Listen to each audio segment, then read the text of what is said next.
Are you sure? Yeah. Is it live? Yep.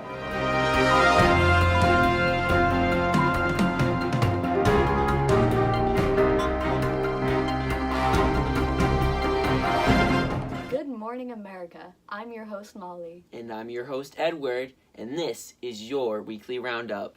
Let's get right into the news. Controversy storms through the colonies with the return of Chief Justice John Jay after a failed negotiation in London. Just to recap, Jay was sent to London by President George Washington with the goal of getting British soldiers stationed in America out and to stop issues with British impressment on American ships and stealing away our citizens. Especially after the war, it was really the first chance for America as a nation to define our foreign relations. Unfortunately, Jay didn't deliver. Though Jay did manage to convince British soldiers to leave their encampments in America, he backed down on the topic of impressment, disappointing citizens across the nation. Not everyone is against Jay, though. It seems as though Congress is going to ratify the treaty. Of course, even more people are unhappy with that. There are protests, petitions, and even town meetings everywhere stating issues people have with the treaty. As a special look into what the people want, we have an interview with a citizen at Washington, D.C. right now. Tell us, George, what are your thoughts on Jay's treaty? Where do I even start?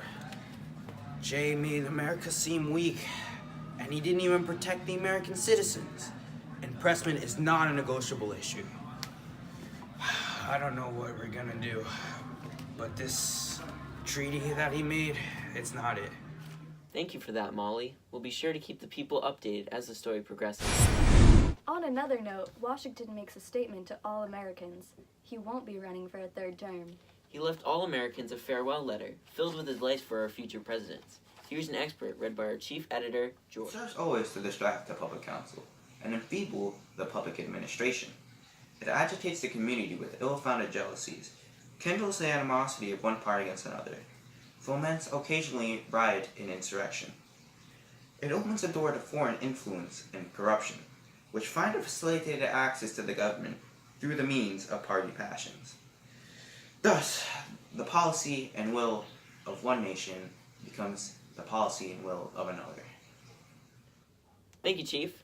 Not only did George Washington leave much to treasure in our new nation, he also left us with grave warnings of our future. He goes on to later explain in his letter that he believes that the formation of political parties and the lack of loyalty to the national government will leave the newly formed nation in shambles. He believes that foreign nations will be able to influence the American government and weaken the whole country. He also believes that Americans should stay totally neutral, staying away from the political nightmare that is Europe at the time. Wow. Thanks, Washington. Our next topic is a win for the American government. Farmers in Pennsylvania are rioting after continued struggles with shipping and currency. For too long, farmers were using a bartering system instead of American currency. Food was just too difficult to ship before it spoiled. Most of our farmers are in the West, in Pennsylvania. How are they supposed to ship fresh food to Massachusetts? Well, these farmers' solution was to sell something that couldn't spoil, whiskey. However, government officials noticed this and put a higher tax on the product. The government is completely within their right to do this, after the Constitution was instated. Right. Unfortunately, these Pennsylvania farmers don't agree. They gathered to shut down the courthouses and rally in the streets. This sounds an awful lot like Shays' Rebellion back in 1787. It is almost exactly the same. However, farmers were unsuccessful in this case. They were hastily stopped by the American military. That's a major improvement. The new Constitution is already changing the nation and keeping America safe. This just in, breaking news has just arrived from one of our ambassadors in France. We bring you live to the scene with Molly. Thank you, John. I'm standing here with James McHenry, a primary witness to the fraudulent demands of the French foreign minister. Tell us, James, what are these demands? Well, I had just stepped off that boat over there, right? And these three guys calling themselves Agent X, Y, and Z just came up to us and were like, yo, we need 50,000 pounds right now. And they also asked us for an enormous loan for the country of France. I had to get out of there. I just couldn't stand it. So there was definitely no way we could have gotten around it or compromised? We might have, But we didn't fight the Revolutionary War to be forced into pain other countries.